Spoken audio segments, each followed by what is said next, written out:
There was a time not so long ago when there was a vigorous public debate over the possibility of human activities warming Earth's atmosphere and causing climates to change on a global basis. As evidence of rapidly rising temperatures and climate change increase, that debate is now virtually resolved. The vast majority of climate scientists agree that human activities are having an effect on our planet's atmosphere, and this in turn is causing the global climate, and local climates along with it, to change at rates that far exceed any natural rate of change. This is not news, however, to the M&R scientists and resource managers who have been observing and documenting recent changes to the ecosystems and resources they manage. What kind of changes are we seeing? We're seeing changes in temperature, in precipitation, particularly the winter and summer distribution of precipitation, the length of the snow-free period. Fire managers across Ontario have been saying something is changing out there. We are seeing far more extremes in weather and thus far more extremes in fire behavior. So we've all been seeing erratic and abnormal situations occurring, and that has had us very concerned. I've seen dramatic changes in the last decade in the systems that I've been studying that are clearly a result of climate warming. We've seen dramatic range boundary shifts and species hybridization and quite dramatic ecosystem consequences. Our production of greenhouse gases is what's having the major effect on polar bears because it's affecting sea ice. It's causing declines in sea ice distribution, it's causing declines in sea ice extent, and those are clearly having major negative effects on polar bear populations. We see less water in the lakes, more streams drying up, more wetlands drying out, those kind of things. We see shorter winters, ice being less stable, snow levels being less, and of course people moving around that are depending on canoeing and depending on skiing, having a harder time doing that simply because the water conditions are changing. Water levels in the Great Lakes decline because of more evaporation. Those water level drops do have implications on protected areas. From 2000 to 2005, we weighed all of the animals that we handled, and that's allowed us to compare body condition of the animals currently to what they were like 20 years ago. And the results suggest that the polar bears are in a lot worse body shape than they were 20 years ago. Their body condition has declined by about 15% on average. What we've been having in that part of Ontario, say from Moosonee to up to Cape Henrietta Maria on the James Bay coast, we've looked at the weather record there. And from 1930 to 2003, we've had increase in summer temperatures in every month from April to August. So we have warmer summers, and it turns out they're also drier. We've had a decrease in precipitation in the summer months. And when you start to look at this information, you start to realize that these fish, in terms of their abundance and the community structure, is strongly influenced by climate and is changing dramatically. Climate change presents a tremendous challenge for the Ontario Ministry of Natural Resources. All life on Earth, and nature as a whole, is inextricably tied to local climates, particularly temperature and precipitation. Individual species in Ontario and entire ecosystems will definitely be affected as temperature levels and precipitation rates are altered by climate change over the next century. Managing natural resources under these variable and essentially unknown circumstances will be a test unlike any ever faced before by M&R resource managers.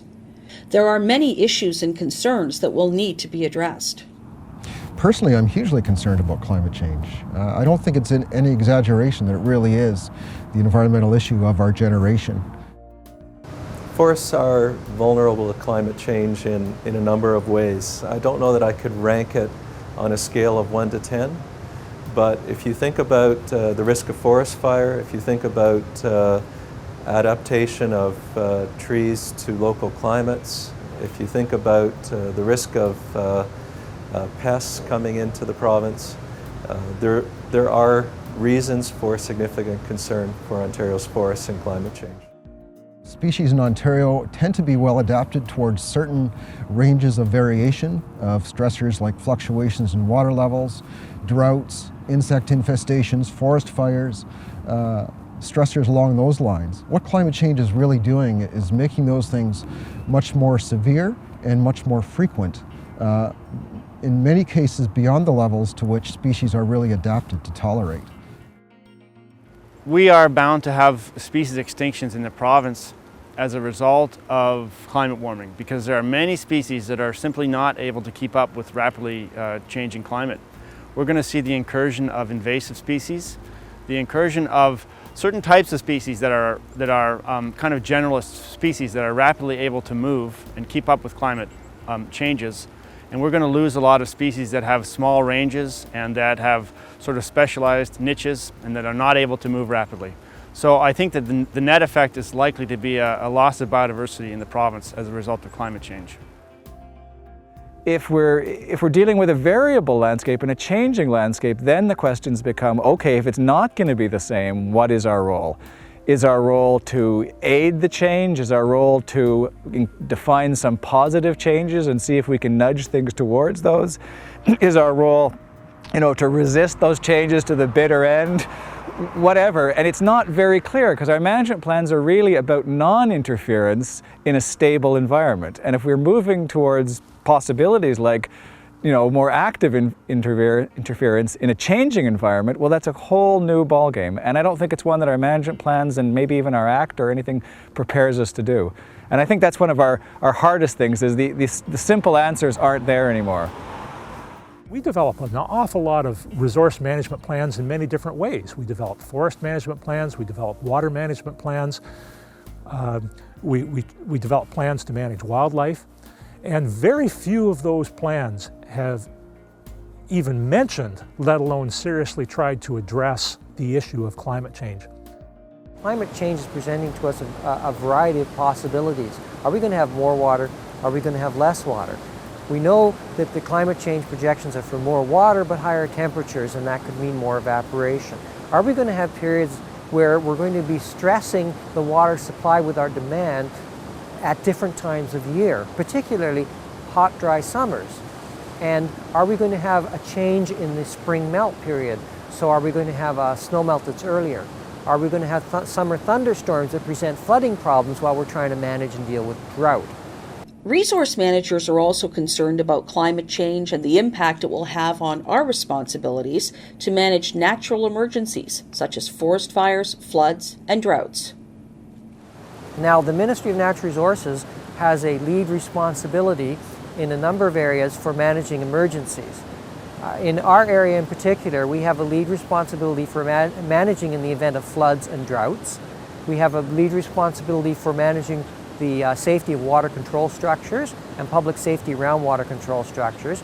And we also have a lead responsibility for managing for unstable slopes and soils and for erosion caused by water activity. And this could be due to water moving down a river, or it could be due to winds, such as on the Great Lakes. There's a lot of concern for Lake Erie. We're likely to get more winter rain and less snow in the wintertime.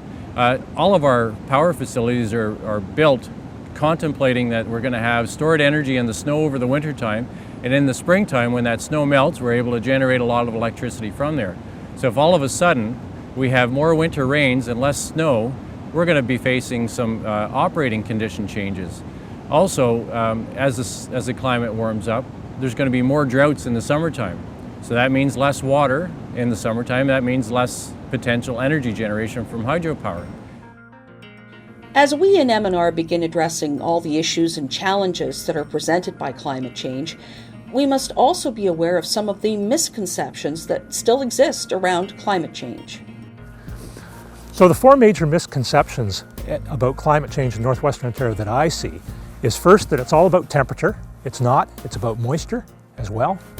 The second is that it's all about increase. It's not just about increase, it's also about the variation in the climate and the weather patterns that we have. The third major one is that it's all about going from south to north. It's just going to get warmer, that we're going to have southern systems begin to replace northern systems. And that's not really true, because in northwestern Ontario, we're going to have a trade-off between the southern systems moving north and the western systems, that prairie influence, moving east. So we've got a lot of concerns about that one. And the final concern, or the final misconception, is that climate change is going to happen. And we would contend, looking at the weather patterns that we've actually been experiencing in northwestern Ontario, and a fairly clear, well-documented weather record, that climate change is already occurring, and we're in a fairly significant trend in climate change, particularly with temperature increase over the last 25 to 30 years. While there are many dire threats to Ontario's natural resources as a result of climate change, there are also a number of significant opportunities to mitigate or reduce the impact of climate change on Ontario's natural resources. Mitigation in a climate change context has a very specific meaning. It means reducing greenhouse gases in the atmosphere. Forests are an important tool that we have to help mitigate climate change. Forests themselves hold large amounts of carbon in the trees, in the soil, in the forest floor, and down woody debris. When we sustainably manage forests, which includes harvesting forests and putting the woody carbon into wood products, we mitigate climate change. Wood products store carbon for long periods of time.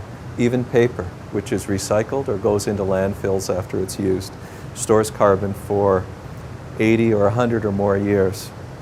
When we plant, regeneration often happens more quickly than when we rely on natural regeneration. So planting forests can be a tool that we can use to increase carbon sequestration. Another key way M&R resource managers can mitigate climate change is by suppressing forest fires, which release vast amounts of carbon from the wood they burn. Our fire suppression program is extremely important in reducing greenhouse gas emissions from forests. The area burned in Ontario is controlled in part by effective firefighting, and without that we would see large areas burned in the managed forests, and those forests would release large amounts of carbon directly into the atmosphere. When it comes to suppressing forest fires, however, it turns out there are other important considerations. Of course, there are scientists that say that forest fires release a lot of greenhouse gases and carbon into the atmosphere and is compounding the problem. But on the other hand, the boreal forest is a fire-originated ecosystem, and it needs fire in the forest in order for many of the flora and fauna to grow. So where is the middle ground? Those are the questions that need to be answered by the scientists in M&R, and soon. Facilitating the production of renewable energy is another important way M&R can help mitigate climate change. By helping increase Ontario's output of energy from renewable sources such as hydro, wind power, and biofuels, the Ministry can help reduce Ontario's reliance on fossil fuels, thereby reducing our greenhouse gas emissions. We have to first of all understand as staff members what the energy situation is all about and how energy supply contributes to greenhouse gas emissions. We have to believe that we're part of the solution, number one. Secondly, we have to look at where the resources are and start identifying those opportunities in concert with the industrial developers.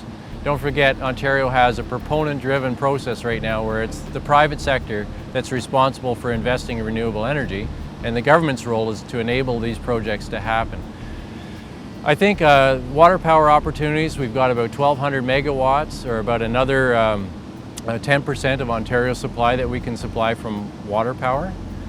We've done an assessment of Ontario's wind resource potential, and there's a lot of interest right now along the shores of northern shores of Lake Superior, from Thunder Bay to Sault Ste. Marie, and also in the eastern basin of Lake Ontario. So there's an estimate of 5,000 megawatts of additional wind power energy that we could take advantage of in the next 20 years as well. And that brings in M&R because most of those power opportunities exist on Crown land, and we're the managers of Ontario's Crown resources. Forest biomass is plant material from the forest, which can be used to produce renewable energy. It includes trees and the slash that is left behind after harvesting a forest. It's another area where M&R can play an important role in helping mitigate the effects of climate change. Forest biomass can play an important role in mitigating for climate change. It plays a dual role, one in that it can produce bioenergy, which can offset fossil fuel use, or it can be used to sequester carbon. Ontario is proposing to have 1,250 new megawatts of bioenergy by 2025. This is a smaller chunk than wind and water for renewable sources.